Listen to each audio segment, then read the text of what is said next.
Alguém já parou para pensar por que a gente vê tanta picape a diesel por aí, mas carro de passeio com o mesmo motor simplesmente não existe? Pois é, essa é só uma das várias particularidades do universo automotivo aqui no Brasil. E hoje a gente vai desvendar isso tudo, desde os perrengues na oficina até uma lei de quase 50 anos atrás que ainda decide o que a gente pode ou não dirigir. Bom, à primeira vista parece simples, né? Um usa um combustível, outro usa outro. Mas o que acontece de verdade debaixo do capô de uma picape a diesel que faz ela ser tão diferente de um carro a gasolina?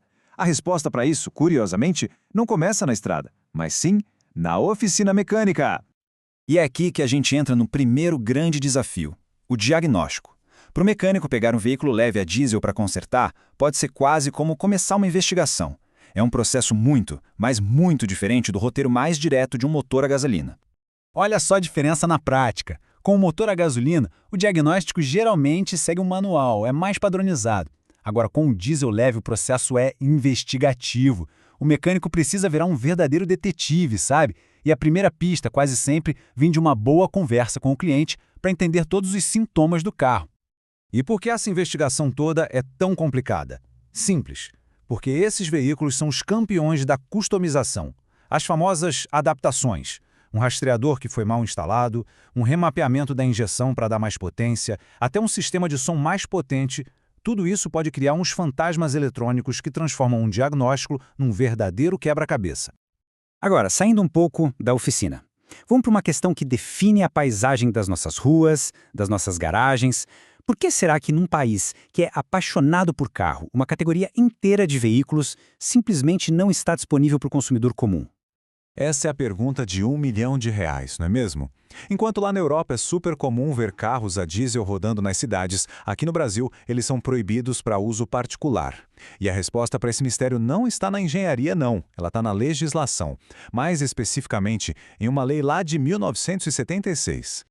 Então, vamos voltar no tempo. Em 1976, no meio da crise do petróleo, o governo decidiu que o diesel devia ser usado só para o que era essencial, tipo caminhão, ônibus, essas coisas.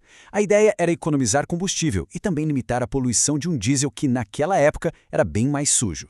O mais curioso disso tudo é que hoje o diesel moderno é muito mais limpo, mas a lei, apesar de todo o debate, continua aí firme e forte, impactando a indústria e o que a gente pode comprar.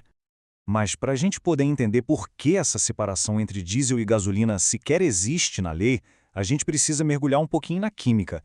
O que, lá na essência do combustível, realmente diferencia a octanagem da gasolina da cetanagem do diesel. A diferença toda, no fundo, é sobre o tempo da ignição. Pensa assim, a gasolina precisa ser resistente, ela tem que esperar o comando da vela para explodir na hora certa. Já o diesel é o oposto total, ele tem que ser reativo, prontinho para entrar em combustão na mesma hora, só com a pressão alta dentro do cilindro, sem nem precisar de vela. A octanagem, então, é uma medida de controle, de disciplina. É a nota que a gasolina tira em saber esperar a hora certa. Uma octanagem alta evita aquela famosa batida de pino, que nada mais é do que uma pequena explosão fora de hora que faz um barulho esquisito e que com o tempo pode até estragar o motor. Do outro lado, a gente tem a cetanagem, que é exatamente o contrário. Ela mede o quão rápido o diesel reage à pressão. Quanto maior o número de cetano, mais rápida e mais completa é a queima. E o resultado disso é um motor que funciona mais suave, com mais força, mais eficiente e, o que é crucial, com menos emissão de poluentes. Certo. Agora vamos voltar para as regras, porque não é só o tipo de veículo que é controlado, não. A operação dos veículos a diesel, principalmente os mais pesados, é vigiada de perto por um aparelhinho obrigatório, o tacógrafo. A forma mais fácil de pensar no tacógrafo é como se ele fosse a caixa preta dos caminhões e ônibus. Ele fica ali, quietinho, registrando a velocidade, a distância que foi percorrida e, o mais importante de tudo, o tempo que o motorista passa dirigindo. O objetivo principal aqui é a segurança, claro, para garantir que os limites e as horas de descanso sejam respeitados. E essa obrigação não é para poucos, não. Ela cobre praticamente todo o transporte profissional e de risco. Vai de ônibus e micro-ônibus até caminhões com mais de 4,5 toneladas. E também qualquer veículo que faça transporte escolar ou que carregue produtos perigosos. Ou seja, todo mundo nessa lista tem que ter esse monitoramento constante por lei.